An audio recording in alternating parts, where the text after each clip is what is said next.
मैनू ਜਦੋਂ भी कोई शायराना जज्बात ਦਾ एक मेरे अंदर तूफान उठता है तो वह पंजाबी च क्यों उठता है। मैं कालम उर्दू च लिखनी हाँ और पाकिस्तानियां नाल गलबात भी मैं उर्दू दे विच करनी हाँ, लेकिन जिहड़ी मेरी अंदर डूंगी सट हुंदी है ना वो बड़ी मैनूं सूफियाना कलाम दे विच आमद हुंदी है और कदे कदे मैं नोट भी कर लैनी हाँ। बहरहाल एक आमद है अज वो भी मैं तुहाडे नाल शेयर करनी हाँ, क्योंकि मादरी जबान जिहड़ी हुंदी है उहदे च सुफने आंदे ने और उहदे च बंदा अपने जज्बात सही इजहार कर सकदा है। जे लभे मेरी सोच गवाची, जे लभे मेरी सोच गवाची मैं कदमां विच लंघावां, जे लभे मेरी सोच गवाची मैं कदमां विच लंघावां, गूढ़े बदल यादां वाले, गूढ़े बदल यादां वाले मैं हंझू मीं वरसावां। जे लभे मेरी सोच गवाची मैं कदमां विच लंघावां, गूढ़े बदल यादां वाले मैं हंझू मीं वरसावां। बन के घुंघरू यादां वाले, बन के घुंघरू यादां वाले मैं नच के यार मनावां। लभे तां मैं दिल दी दसां,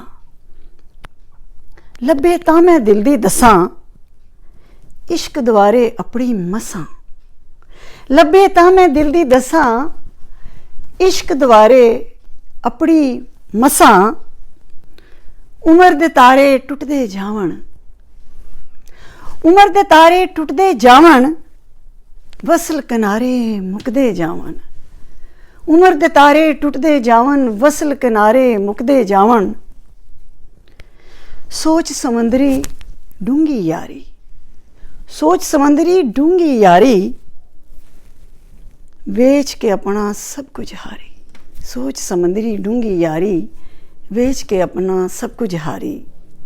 जे लभे मेरी सोच गवाची मैं कदमां विच लगावां। मैनूं इहदे विच जिहड़ा अपना सब तो ज़्यादा शेर पसंद है ना वो वे,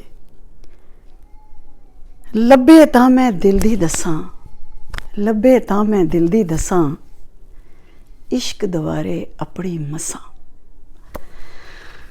बहरहाल आमद तो बड़ी हुंदी है, पंजाबी च हुंदी है, घट वध ही मैं तुहाडे नाल शेयर करनी हाँ। हुंदी मैनूं अपनी मादरी जबान च ते पंजाबी जबान ऐसी है जिन्हों गोरे समझ आवे ना आवे तो वह भी झूम रहे होंदे ने। पंजाबी कल्चर और वो भी पंजाबी सूफियाना कल्चर और कलाम। फिर मिलांगे किसी नवीं आमद नाल।